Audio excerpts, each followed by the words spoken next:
Assalamualaikum warahmatullahi wabarakatuh. Sampurasun pemirsa SMTV dimanapun Anda berada. Senang sekali pada kesempatan malam hari ini saya Pipit Nurvina kembali menjumpai Anda dalam program Balai Sawala. Dan yang luar biasa spesial pada malam hari ini di studio sudah kedatangan 2 orang narasumber yang akan kita kupas, bahas untuk kesempatan malam hari ini mengenai tema program rehabilitasi gratis dalam upaya mewujudkan Kabupaten Sumedang bersinar bersih dari narkoba. Dan tentunya Talkshow Balai Sawala pada malam hari ini spesial bersama BNN Kabupaten Sumedang. Sudah hadir, kita sapa terlebih dahulu ada Pak Yudi Herianto SKM. Beliau adalah Subkoordinator Bidang Rehabilitasi BNN Kabupaten Sumedang yang mengenakan baju biru. Aduh, Bapak mah ada, Mang? Alhamdulillah. Alhamdulillah.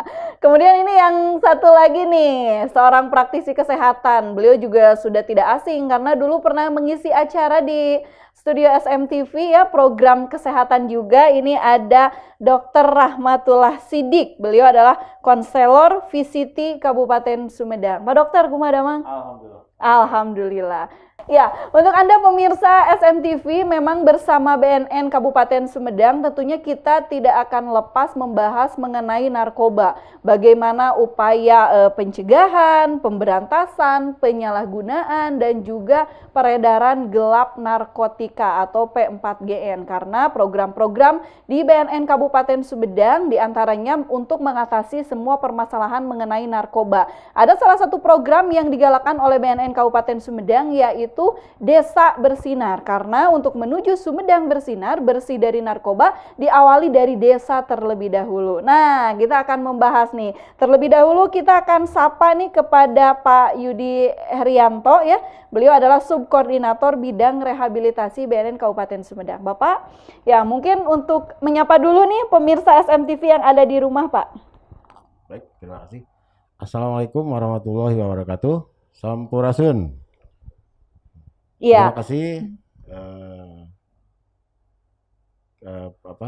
memenuhi undangan dari SMTV terkait dengan acara talkshow ini. Mudah-mudahan apa yang kami sampaikan dari BNN Kabupaten Sumedang bisa diterima dan bisa bermanfaat untuk masyarakat seluruhnya di Kabupaten Sumedang. Iya, dan tentunya program dari P4GN ini salah satunya Desa Bersinar tidak hanya melibatkan BNN saja ya Pak, tapi seluruh komponen masyarakat juga terlibat. Ini ke Pak Dr. Sidik yang sudah lama baru muncul kembali ini Pak, boleh menyapa dulu untuk pemirsa SMTV yang saat ini sedang menyimak. Assalamualaikum warahmatullahi wabarakatuh, Sampurasun. Sudah sonoknya rasanya Mak. Dulu ada acara Tatamba, mudah-mudahan ke depan kita akan aktifkan kembali. Terima kasih dan mungkin koreksi aja, Teh Pipit.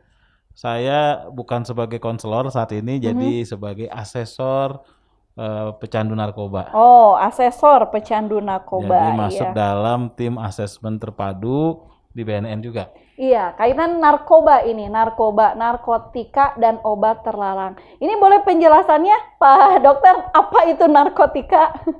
Jadi sebenarnya istilah mah banyak Teh Pipit. Istilah banyak ya? Ada yang bilang nafza, ada yang bilang narkoba, tapi sebenarnya mah eta keneh. Jadi kalau nafza itu narkotika, psikotropika, dan zat adiktif lainnya. Kalau narkoba, narkotika, dan obat-obat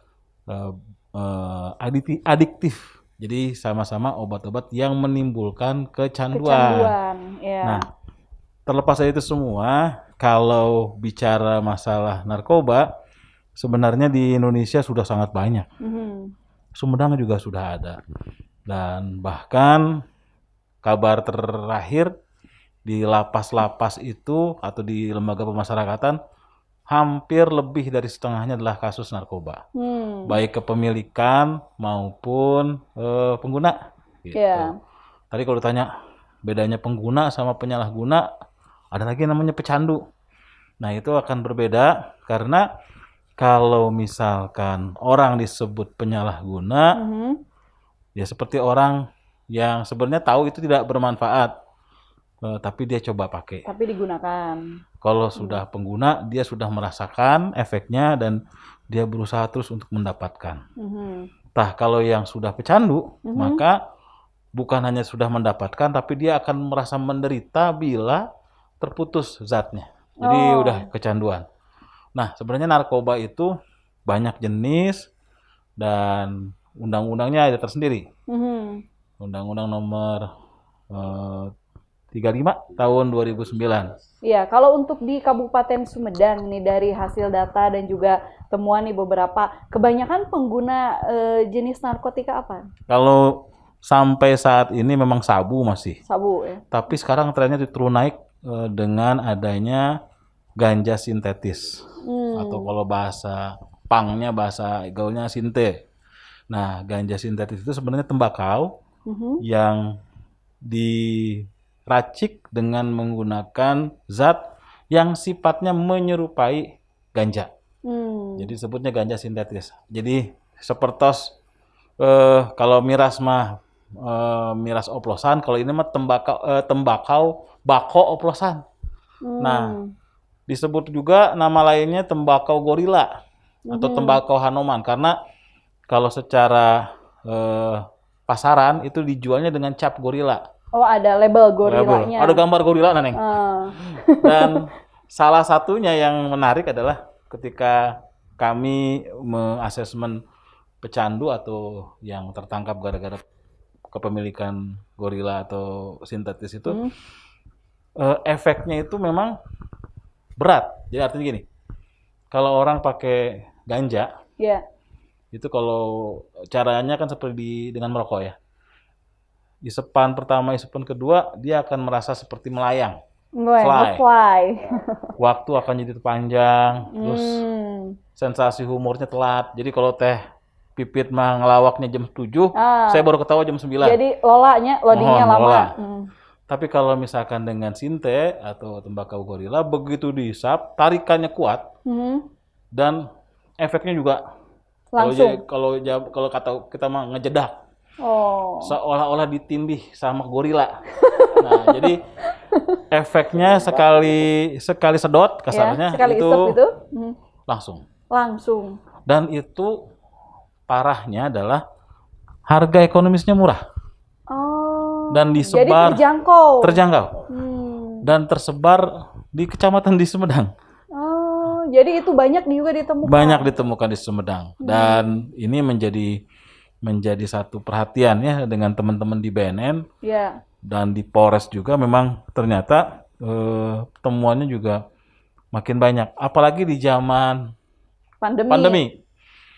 Tadinya kan kita berpikir pandemi ini orang malas keluar. Tapi ternyata banyak yang gabut.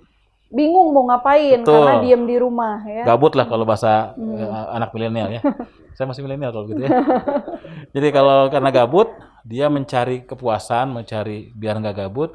Kalau yang punya duit dia pakai sabu. Iya. Kalau yang nggak punya duit, itu pilihannya ganja sintetis. Betul. Ya, kalau ke BNN sendiri nih, ke Pak Yudi, kalau dari segi data nih Pak, angka untuk prevalensi penyalahgunaan narkoba di Kabupaten Sumedang nih, bagaimana Pak?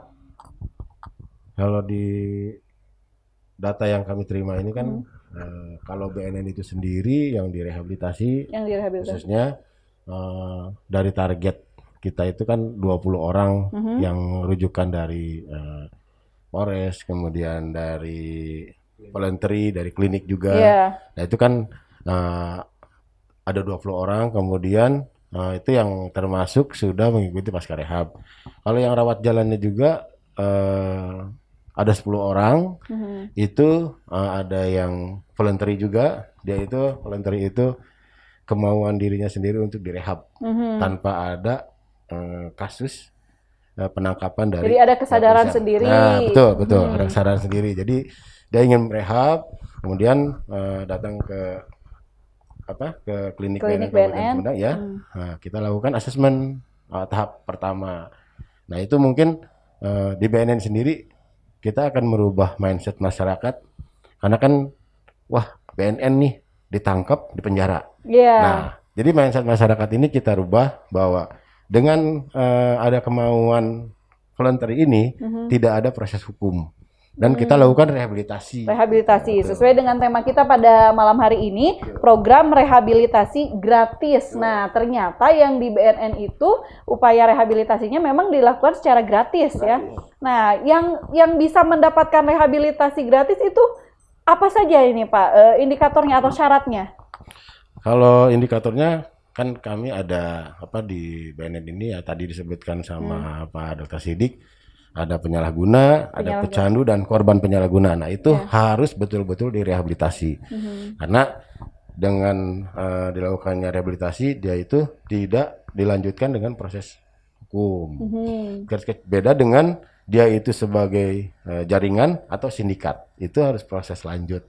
Kita mengatakan para penyalahguna, korban penyalahguna, kemudian yang pecandu itu dengan masuk pecandu rehabilitasi. itu, Ya. Jadi memang ada kriteria khusus yang untuk direhabilitasi. Kalau untuk pengedar dan bandar pasti masuk ke jeruji ya. Jadi ada tadi seperti disampaikan Pak Yudi bahwa kalau ada kasus narkoba, orang tertangkap pada saat dia pakai, pada saat dia diselidiki, itu kan ramai tuh ya. Kalau tokoh politik, tokoh artis, ketika kena, wah, kalau yang punya duit pasti direhab. Iya, kayak gitu berita-beritanya. Kalau ini tokoh politik pasti direhab. Padahal ternyata ada satu proses yang suka dilupakan, itu asesmen. Kebetulan saya jadi tim asesmen bersama dengan Pak Yudi dengan proses asesmen tuh di dalamnya ada apa saja Pak? Nah, di asesmen itu ada 2 tim. Ada 2 tim. Pertama tim medis, itu dokter yang mendapatkan pelatihan seperti ya saya dengan 4 dokter yang lain, ada dokter spesialis jiwa kalau perlu, dan ada tim hukum dari kejaksaan, tim hukumnya, dari polisian dan dari penyidik BNN. Nah itu kepalanya Pak Kepala BNN. Jadi dari hasil asesmen itu menentukan yang mana yang rehabilitasi. Jadi kalau misalkan ternyata yang bersangkutan adalah pecandu, tidak ditemukan jejak rekam dia sebagai pengedar, dia hanya pakai saja, maka dia jatuhnya secara hukum pun dia akan dapat pasal yang berbeda. Dan kalaupun dia akhirnya misalkan pesta bareng, suami istri atau teman, nah itu akan mendapatkan porsi hukum, rehab itu dianggap sebagai hukuman. Jadi memang dari tim asesmen ini yang sangat menentukan, dan ini juga terdiri dari 2 tim ya, ada tim medis dan juga tim hukum. Nah, sebetulnya untuk di Kabupaten Sumedang ini untuk pengguna narkoba kebanyakan dari kalangan mana saja? Nah, sesaat lagi akan kita tanyakan, jangan kemana-mana, masih di Balai Sawala SMTV bersama BNN Kabupaten Sumedang menuju Sumedang bersinar, bersih dari narkoba.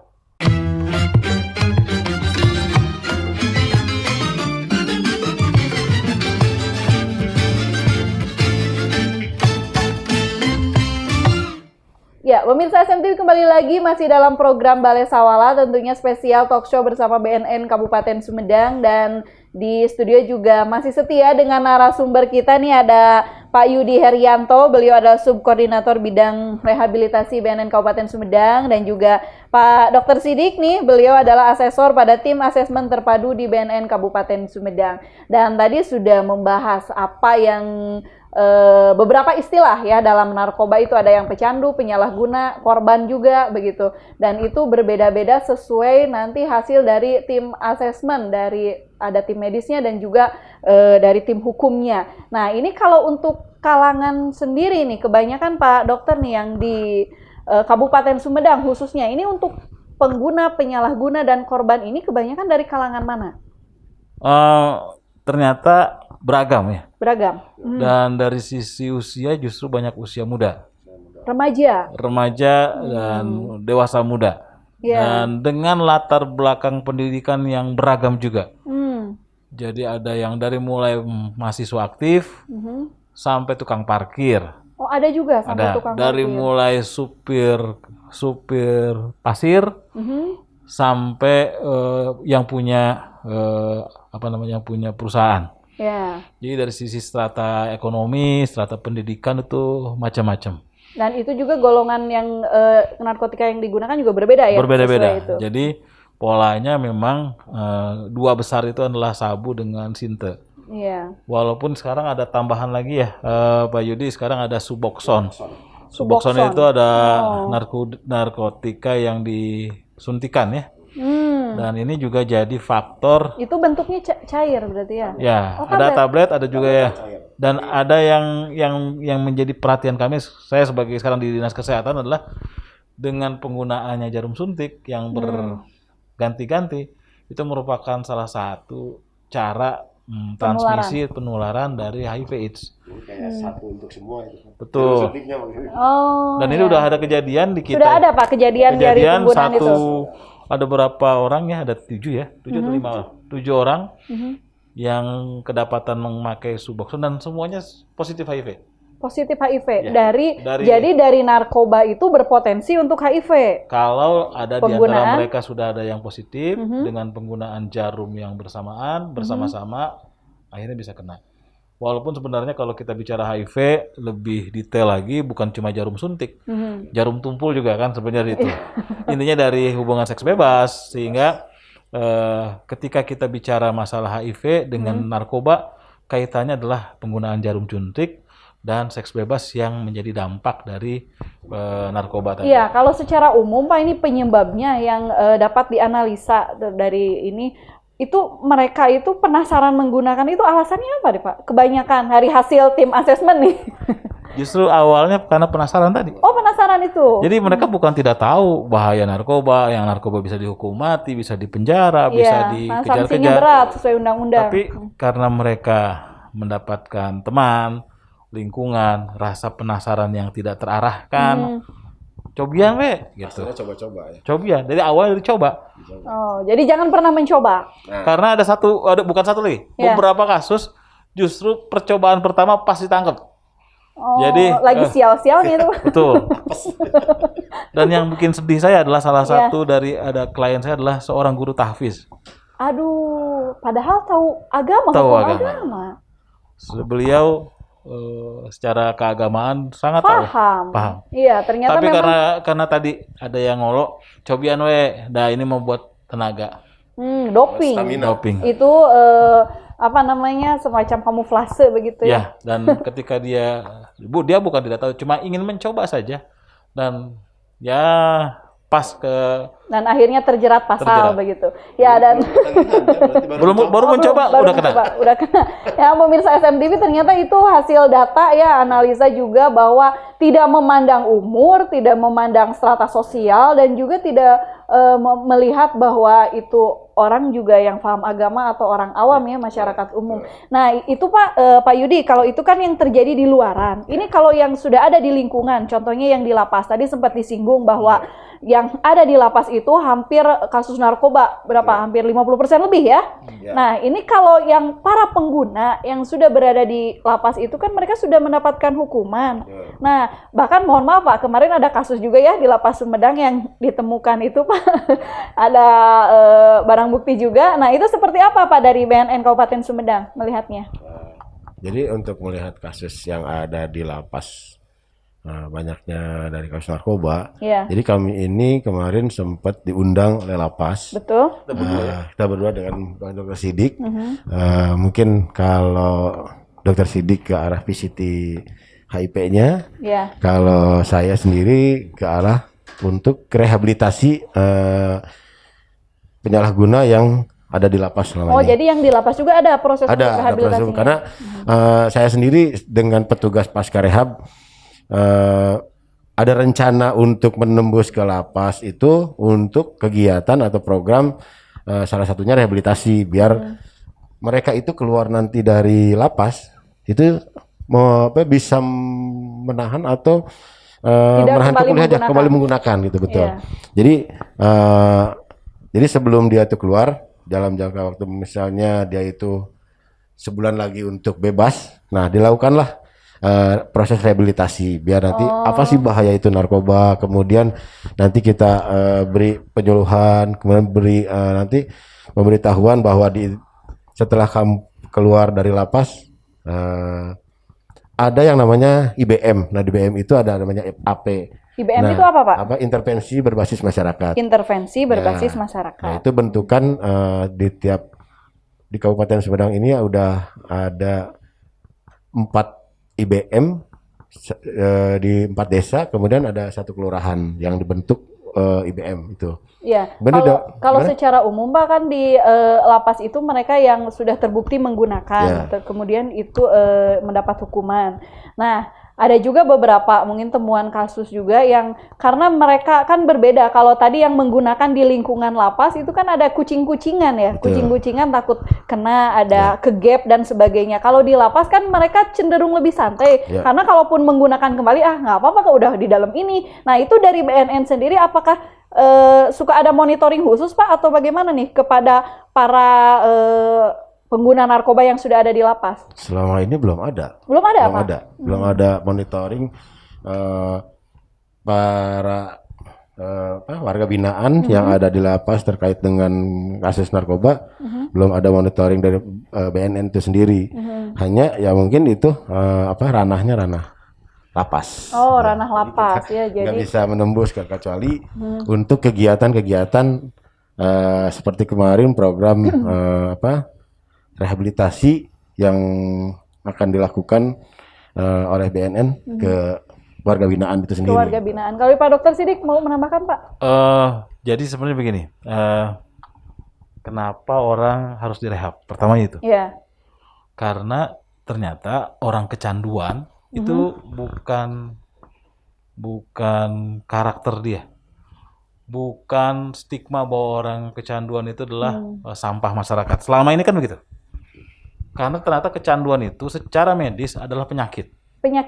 Adiksi itu adalah kalau bahasa kulonnya primary brain disease. Jadi penyakit otak yang sifatnya primer. Oh iya, karena yang kecanduan itu tidak hanya berupa kecanduan obat, tetapi zaman sekarang anak-anak juga kecanduan game banyak. Betul. Ya. Jadi otak itu ada bagian atau segmen yang ketika kecanduan akan terjadi kerusakan dan akan memproduksi, ibaratnya pabriknya akan banyak mengeluarkan zat yang disebut dengan dopamin.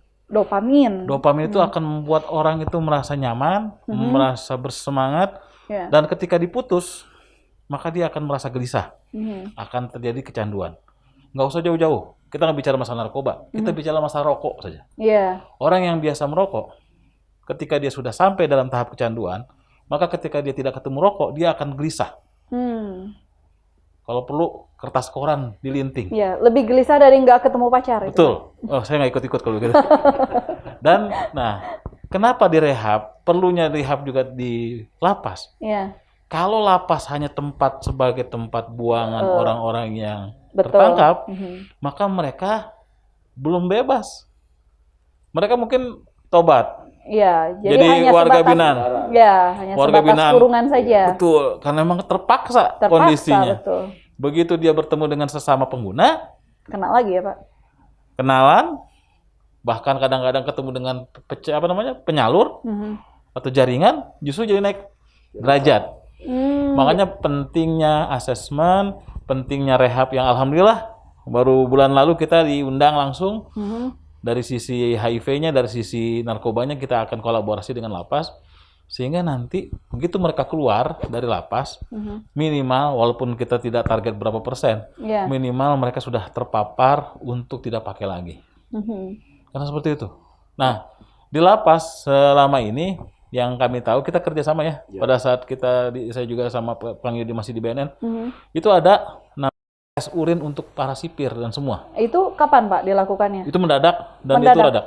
Oh, jadi tidak secara rutin? Tidak secara rutin. Rutin tapi jadwalnya hanya yang tahu BNN. Oh, BNN. Dan itu dari mulai kepala lapas sampai ke sipir. Kita cek urin. Kalau ada yang positif kita serahkan. Kalau untuk di Lapas Sumedang sendiri Pak, ini perkembangannya apakah dari tahun ke tahun? Selama ini masih aman. Masih aman. Buat penggunanya ya, buat staf dan pimpinan alhamdulillah selama ini masih aman. Jadi kalau untuk para warga binaan sendiri, apakah banyak juga ditemukan kasus Pak yang tadi kan untuk menjalani hukuman hanya sebatas kurungan, tetapi tidak sampai ke rehab, ada yang kembali menggunakan lagi begitu keluar? Kalau data secara realnya belum ada. Belum ada ya. Tetapi kemungkinan besar ketika dia sudah kecanduan, kalau dia tidak tertangani secara rehabilitasi dengan benar, kemungkinan akan sangat banyak. Banyak kasus, misalkan sekarang dia ditangkap di Sumedang. Untuk kasus berikutnya dia ditangkap mungkin bukan di Sumedang, di Subang. Iya. Nah, ini kalau berbicara mengenai rehabilitasi, tentunya ada tahapan-tahapannya nih. Pak Yudi, apa saja nih tahapan-tahapan yang harus ditempuh dari rehabilitasi narkoba ini? Baik, untuk tahap-tahapannya yang pertama dia itu dilakukan asesmen. Asesmen dulu. Nah, kemudian dilakukan asesmen. Setelah mendapatkan asesmen, nanti kan ada pom penilaian. Nah, itu dilakukan itu selama 8 kali pertemuan. Nah, itu dilakukannya setelah 8 kali pertemuan, kan dilanjutkan dengan tahap pertama itu dilakukan tes urin. Iya. Nah, ada kemudian selesai asesmen. Nah, nanti proses tes urin kedua itu si klien ini tidak dikasih tahu atau diinformasikan kapan nanti tes urin kedua. Karena kan ditakutnya setelah hari pertama dia datang, asesmen pertama datang tidak memakai. Nah, nanti kan ada terus pertemuan kedua, ketiga. Nah, di saat pertemuan kedua, ketiga itu kan ada sela-sela untuk dites urin kembali yang keduanya. Seandainya itu masih positif, mungkin kita belum berhasil untuk melakukan asesmen terhadap si penyalahguna ini. Nah, kalau seandainya itu memang betul dia 0, hasilnya negatif, nah mungkin dilanjutkan dengan asesmen selanjutnya sampai dengan tuntas. Kalau perjalanan asesmen itu 8 kali, kemudian nanti dilanjutkan dengan pasca rehab, itu sampai 2 bulan sampai 6 bulan. 2 bulan sampai 6 bulan. Ternyata waktunya lumayan juga. Lama, nah, ya, itu betul. seperti apa nih waktu yang ditentukan? Karena para pecandu ini kan tingkat keparahannya mungkin berbeda-beda. Nah, seperti apa akan kita tanyakan? Jangan kemana-mana, masih talkshow spesial bersama BNN Kabupaten Sumedang menuju Sumedang bersinar, bersih dari narkoba.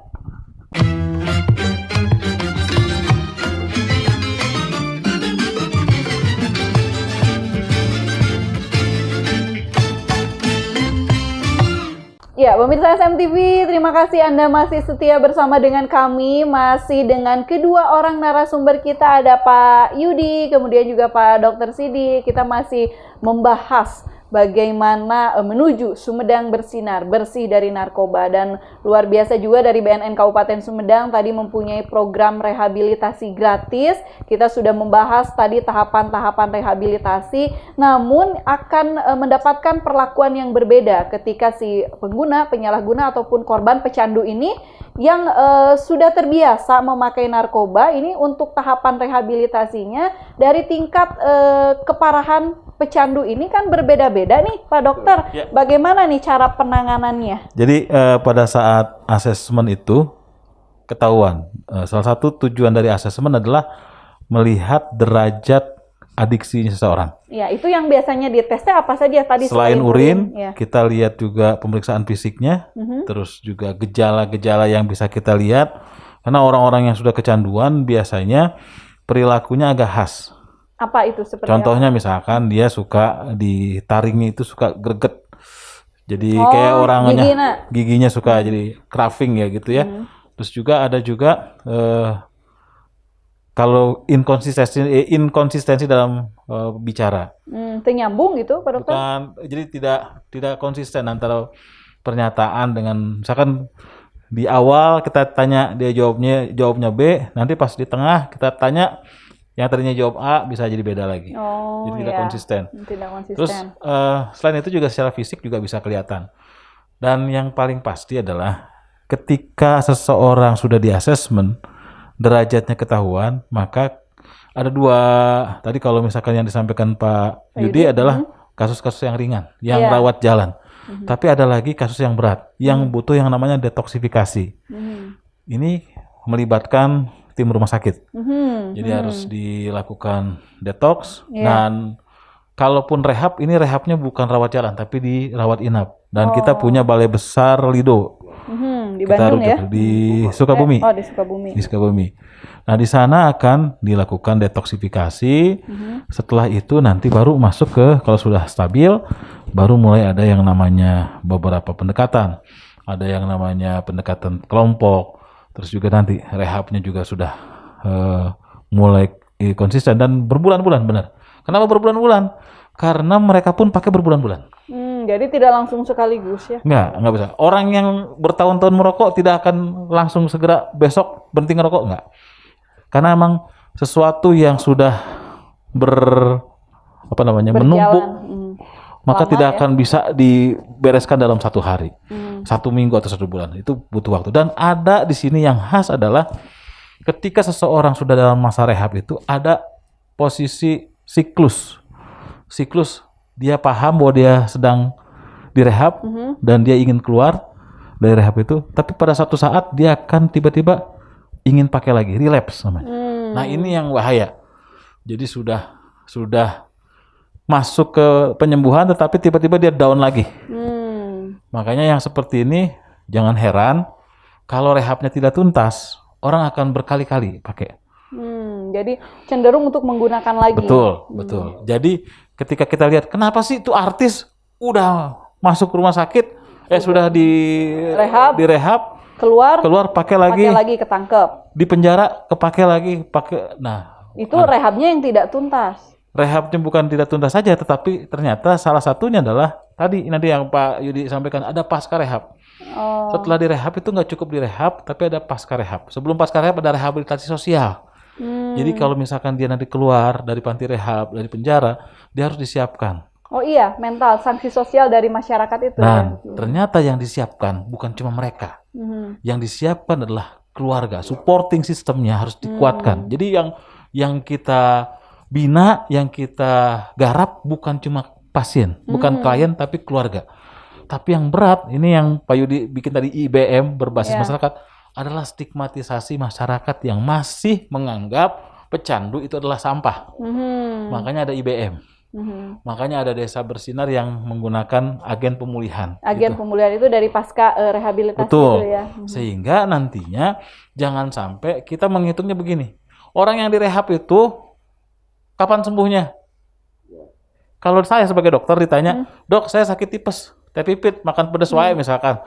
Terus makan tiba-tiba panas, sakit perutnya, diperiksa darah tipes. "Dok, kapan sembuhnya?" Kalau kamu minum obatnya rutin selama 2 minggu dengan pantangan bla bla bla, insya Allah sehat lagi. Oh iya, nah, jadi bedanya itu penyakit fisik.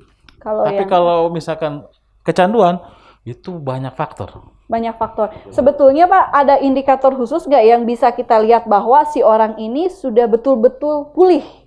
Dari mana dilihatnya itu? Nah, ini menarik nih. Jadi panjang, bisa sampai maghrib nih ngobrol gini.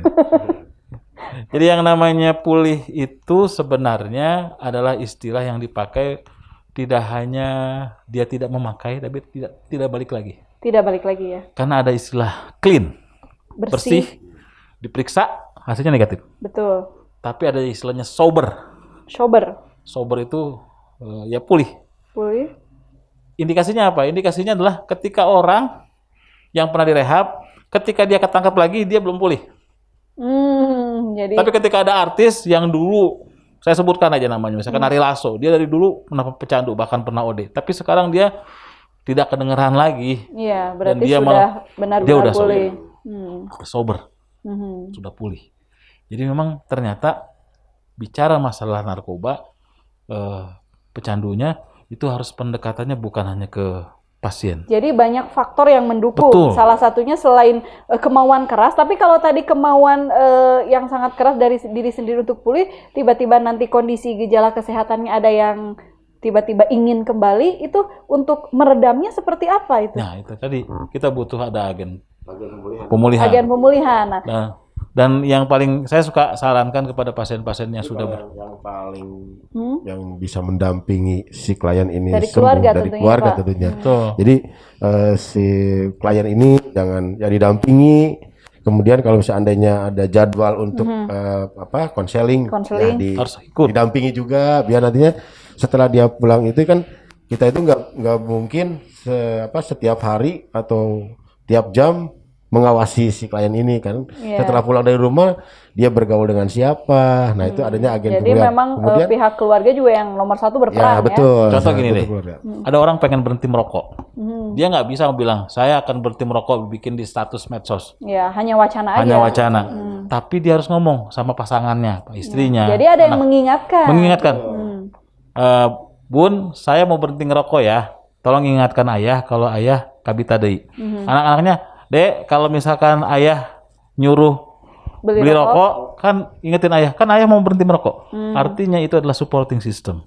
Nah, Tapi bukan itu saja, kita butuh juga lingkungan yang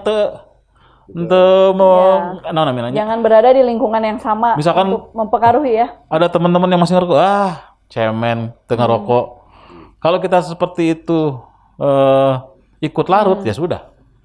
Jadi harus banyak supporting. Harus banyak, iya. Kalau tadi Pak yang pasca rehabilitasi itu kan ada IBM itu ya, kemudian juga ada agen pemulihan nih. Kalau di Kabupaten Sumedang itu kan tadi sudah ada program Desa Bersinar. Nah, untuk jumlah agen pemulihan pasca rehabilitasi ini sudah berjalan nih Pak? Selama ini sudah berjalan karena kita kan selalu mendampingi kegiatan-kegiatan yang dilaksanakan oleh agen pemulihan itu sendiri. Mengenai pendampingan si klien, kemudian dari beberapa AP itu, jadi memang selama ini AP juga betul-betul dia itu mentalnya memang betul-betul harus dibina karena tidak mudah bergaul langsung dengan pecandu. Jadi AP juga tidak mudah karena dia sebagai AP ini dikhawatirkannya oleh keluarga ini, wah kayaknya mata-mata BNN nih. Nanti anak saya dilapor lagi. Nah itu jadi stigma masyarakat juga mengenai AP belum jelas, belum tahu apa AP itu. Padahal AP itu dibentuk untuk mendampingi si klien atau penyalahguna narkoba itu. Jadi kalau ada AP itu misalkan dia di lingkungannya, kan AP itu adanya di wilayah dia. Di wilayah di desanya jadi, itu ya. Jadi temannya dia atau mungkin ada tokoh yang dituakan dan dia bisa disibukkan, yuk kita ikut itu. Jadi mengajak dia. Terus ketika dia ada masalah ekonomi, dia ada masalah mau ke rumah sakit, dia nggak ada. Ini kita fungsi AP juga advokasi. Yuk kita memberikan solusi. Sehingga kalau bisa pun mengarahkan para pecandu itu untuk kerja di mana. Ikut BLK. Oh iya, jadi jangan dibiarkan sampai gabut. Nah, kosong harus ada aktivitas. AP itu fungsinya bukan cuma mendampingi semata-mata. Bukan kamu jangan pakai lagi, nggak seperti itu. Tapi apa yang dia bisa punya potensi, sampaikan, arahkan sehingga kesadaran AP itu bahwa saya tidak ingin warga saya akan kembali pakai. Dengan cara apa? Dengan kemampuan saya, potensi saya untuk bisa. Iya, jadi intinya saling menguatkan bukan saling menyalahkan, apalagi yang sudah dilaksanakan di IBM Cinta Mulia di Jatinangor salah satunya ada kerjasama IBM dengan BLK. Oh, ada dengan BLK, Balai Latihan Kerja. Betul, yang di Lembang. Nah, di situ pesertanya nggak hanya lingkungan masyarakat. Jadi si klien yang termasuk dalam paskerab itu dilibatkan, diikut sertakan. Jadi biar nantinya setelah dia melakukan pelatihan itu bisa ada motivasi untuk bisa bersosialisasi, kemudian dia itu jadi produktif kembali.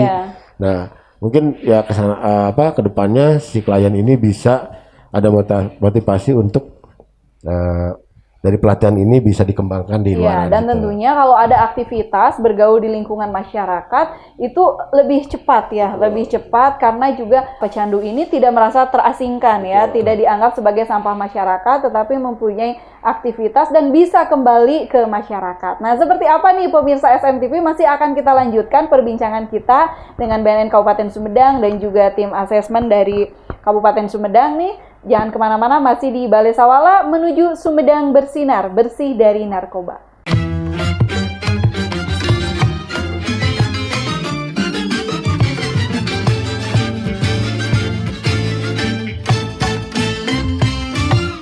Ya, pemirsa SMTV kembali lagi masih di Balai Sawala bersama BNN Kabupaten Sumedang, masih membahas mengenai Sumedang Bersinar, bersih dari narkoba. Dan salah satu program dari BNN Kabupaten Sumedang ada program rehabilitasi gratis dan tentunya juga ada Desa Bersinar. Nah, ini Desa Bersinar ini luar biasa. Kalau melihat dari efektivitas dari program Desa Bersinar ini sejauh mana nih Pak? Untuk aktivitas Desa Bersinar sekarang itu kami sedang merencanakan menambah beberapa bentukan Desa Bersinar. Kemudian dari efektivitas yang ada di desa setelah dibentuk, salah satunya ya Desa Cinta Mulia ini, mereka sangat antusias. Antusiasnya kenapa? Karena warganya tidak mau atau anggota keluarganya ada dalam lingkungan pecandu atau pemain narkoba. Nah, jadi kami sangat berharap bahwa dalam dibentuknya desa bersinar, warganya terbebas dari penggunaan atau penyalahgunaan narkotika itu sendiri. Iya, kalau begitu ada terbebas dari penyalahgunaan, misalkan ada secara legalnya, ada surat formal begitu tidak Pak yang diberikan, kan kalau misalkan kita ke kepolisian ini surat tanda kelakuan baik begitu, apakah dari BNN juga mengeluarkan semacam surat itu Pak? Kalau surat seperti itu selama ini belum ada dok ya? Belum ada. Ada status aja. Karena di si klien ini kita kasih namanya buku rapot. Oh, ada buku rapotnya. Buku rapotnya ya, jadi dari secara dia tertulis awal. di situ ada. Di situ ada. Jadi ya yang tadi saya bilang 2 bulan 6 bulan itu tercatat di dalam buku rapot ini si klien ini dari mulai A sampai Z. Yang mengisinya itu agen pemulihan karena dia yang tahu di lingkungannya itu dia itu bergaul dengan siapa. Bahkan nanti juga salah satu AP itu menanyakan enggak sama keluarga, sama tetangganya. Iya. Bagaimana tingkah laku anak ini, apakah suka kemana nah itu.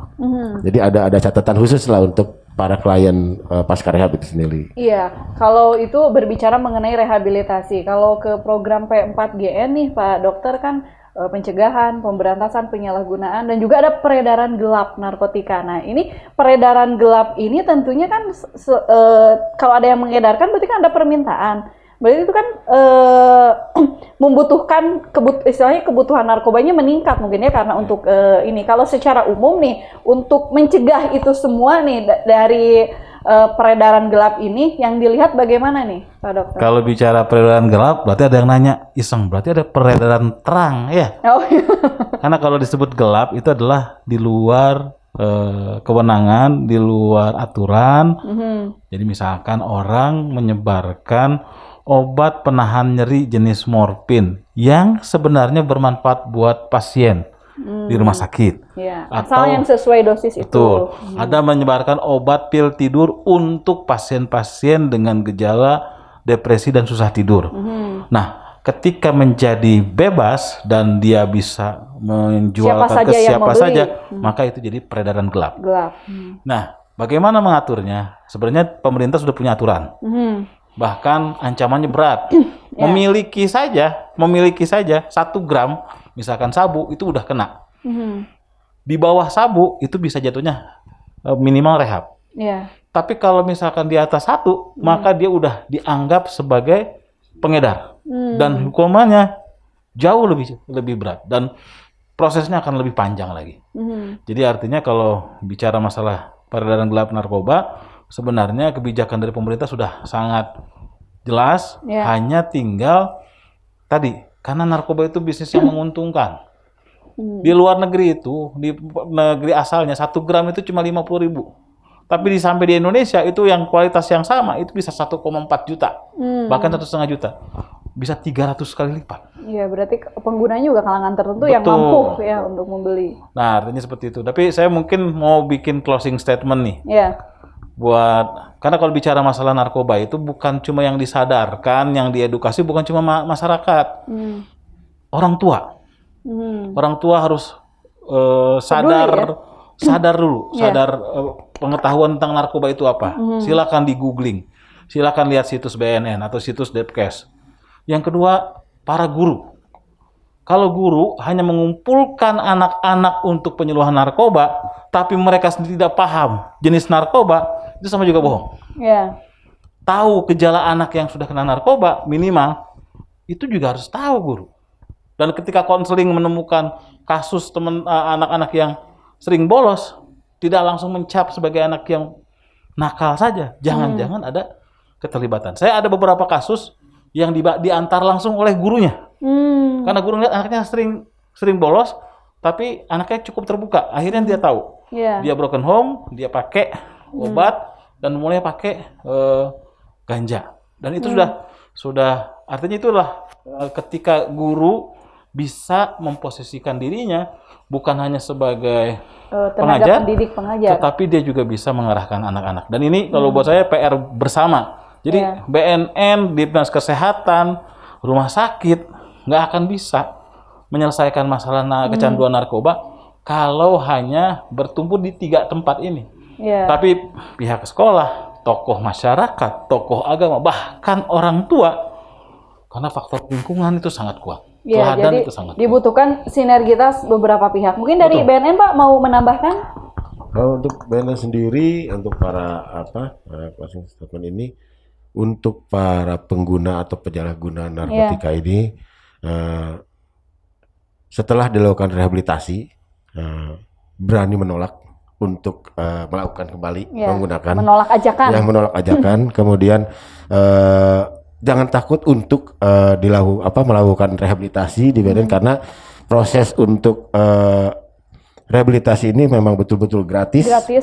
Walau mau rawat jalan, mau rawat inap juga sekalipun, itu kan ada di Lido ya, di Lido, kemudian ada besutan Kemensos juga, ada Kemenses juga untuk rehabilitasi ini semua gratis, tidak ada biaya sedikit.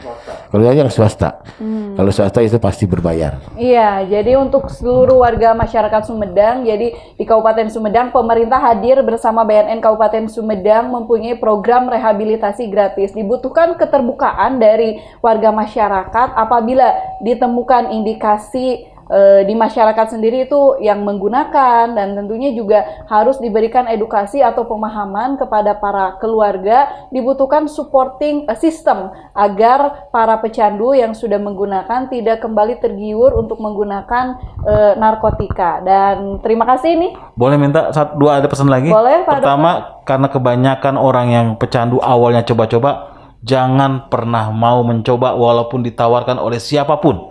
Mau teman, mau pacar, mau siapapun, saudara. Mau diancam sekalipun sama bos, jangan pernah mau. Karena ketika sudah mencoba, dia akan bisa kecanduan. Yang kedua adalah segera rehab. Karena ketika orang datang secara sukarela untuk rehab, maka statusnya bukan sebagai tersangka. Tapi kalau dia udah ketangkep sedang giting, sedang mabok, ditangkap oleh aparat hukum, maka dia sebagai tersangka juga untuk pemakai, dan hukuman itu tambah dengan rehab. Jadi itu yang paling penting ya, 2 pesan utama. Jangan pernah mencoba, jangan pernah tergiur untuk mencoba narkotika dan obat-obat terlarang. Kemudian juga apabila sudah terlanjur mencoba, segera lapor ke BNN, bukan untuk dipidanakan ya, bukan untuk dipolisikan, tapi untuk rehab. Karena rehab juga yang di BNN ada program rehabilitasi gratis. Dan dari pemerintah, BNN Kabupaten Sumedang membantu untuk pemulihan sampai dengan benar-benar pulih, atau tadi istilahnya sober ya. Dan dari BNN juga mempunyai klinik rehabilitasi gratis. Selain itu juga tadi ada program Desa Bersinar yang mana membentuk agen pemulihan yang akan dikawal terus sampai dengan pasca rehabilitasi. Ini semua bertujuan untuk Sumedang bersinar, bersih dari narkoba. Terima kasih Pak Dokter dan juga Pak Yudi atas kedatangannya. Dan ini perbincangannya luar biasa, pemirsa SMTV, sangat seru, namun waktunya juga yang sangat terbatas. Insya Allah nanti kita akan bertemu kembali bersama BNN Kabupaten Sumedang. Sampai jumpa di lain kesempatan. Saya Fit Nurvina undur pamit. Wassalamualaikum warahmatullahi wabarakatuh.